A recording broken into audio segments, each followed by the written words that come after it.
नमस्कार फ्रेंड्स, मु कमलाकांत बारिक तूफान टेक एजुकेशन चैनल तरफ आपन को स्वागत। आज वीडियो में आपको जनइबी बहुत बड़ गुरुत्वपूर्ण कथा। तो वीडियो को प्रथम शेष पर्यटन देखु। OSSC तरफ आसला बहुत बड़ निजुक्ति। देखु ए वर्ष निजुक्ति आसला LTR पोस्ट जहाँकि हाईस्कल आपण मैंने अपेक्षा करते हाई स्कूल टीचर केबे बाहर।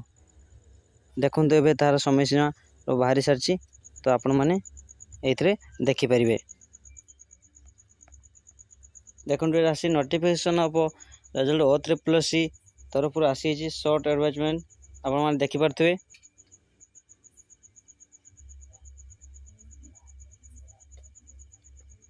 देखो ऑफिशियल वेबसाइट रे मध्य आसी। तो आपण मैंने OSSC तरफ जाकि आपण से ऑफिशियल लॉगिन OSSC.gov.in वेबसाइट जाई आपण मैंने देखिपारे। देखंतु ओडिशा सब ऑर्डिनेट स्टाफ सिलेक्शन कमिशन तरफ आसला ओडिशा अधीनस्थ कर्मचारी चयन आयोग।